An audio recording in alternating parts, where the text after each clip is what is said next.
Hello, my name is Jalen Jackson, and my tech talk question is how racial stereotypes and how they affect the way we communicate with each other. And when I say we, I mean as in me, African American, as and also as a non-African American.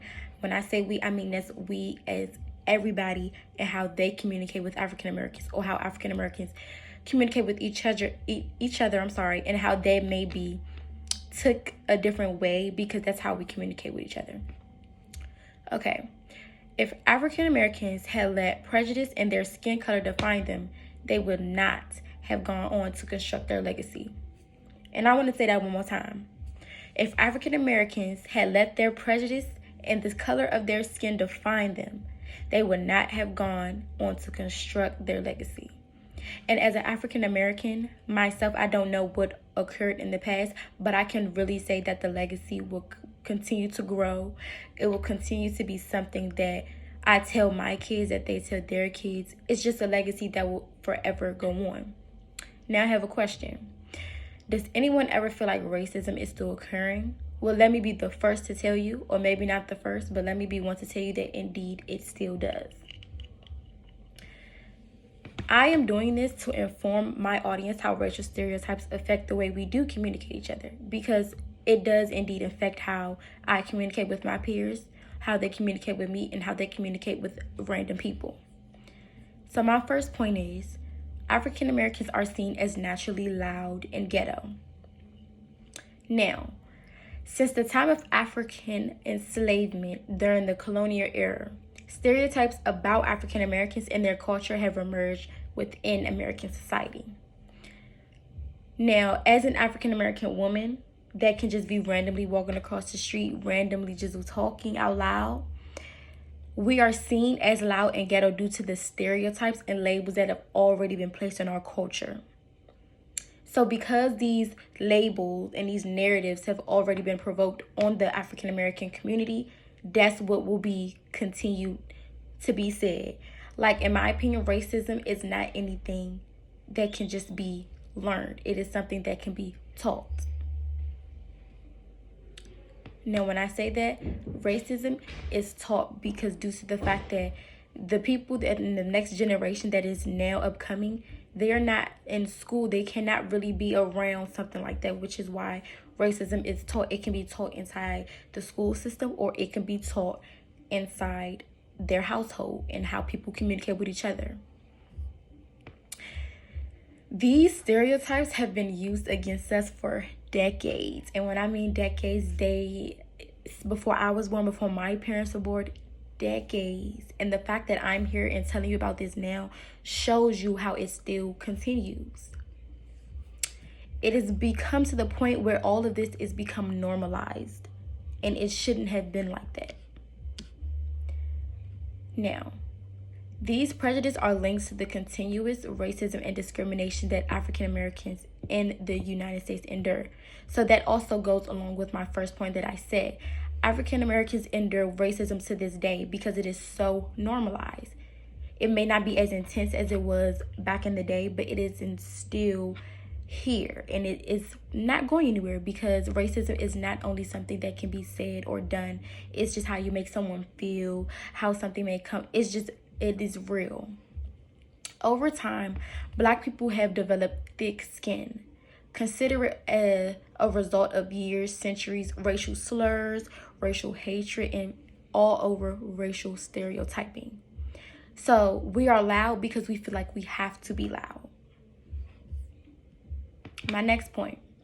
White people attempt to speak in Ebonics because they believe that is how we as African Americans communicate with each other.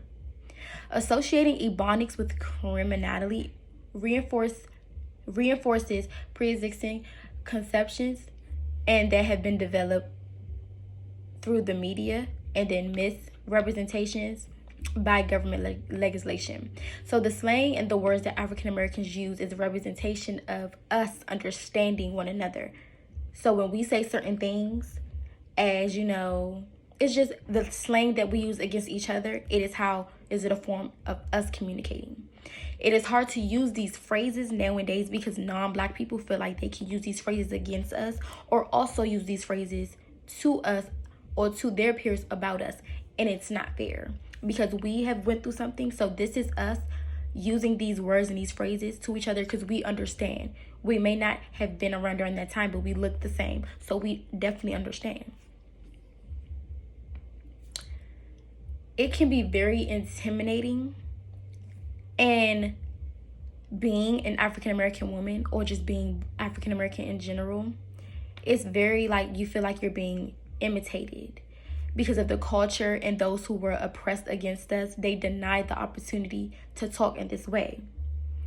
The way we as African Americans speak to each other, it can be a blessing and it can also be a curse. I say it's a blessing because we were once ripped from our culture, and so these phrases and words that we use against each other just bring us together. It brings a form of understanding and just comfort. My last part is stereotypes in film and music reflect the shape, popular, and all over prejudice. So in recent years, there have been more focus on racism, sexism, and all of the films, honestly. It's very rare that you can find a film that doesn't indicate these things. African Americans are conveyed in movies as fitting negative stereotypes that convince the audience that they have nothing going for them. And I want to use this movie as an example. It's called it's a Wayans Brothers film, and is Don't Be a Menace to Society.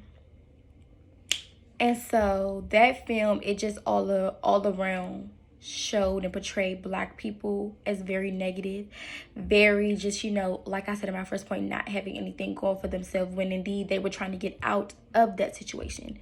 See, a random person or a non-Black person may look at that as like, this is how they act, this is actual representation of how they act. Indeed it is, but that movie was also portraying someone who was trying to get out of that situation and make a better living for themselves in their life.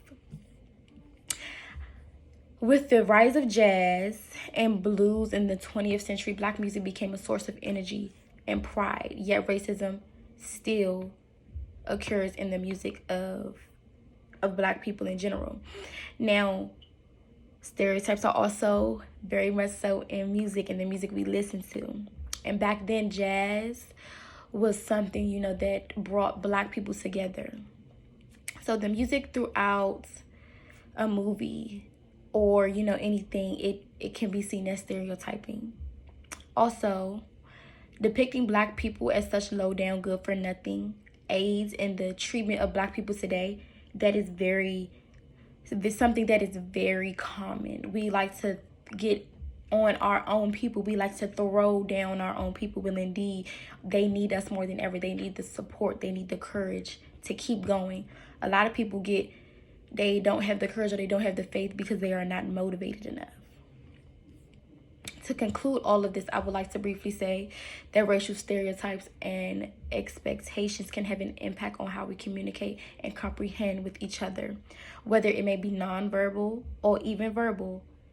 Depicted in a song or a film, they all come together to literally say that racial stereotypes, and they indeed affect how we communicate with each other, and it will continue to affect how we communicate with each other if no one wants to stand up and take a charge and a change. My name is Jayla Jackson, and I hope you enjoyed my TikTok.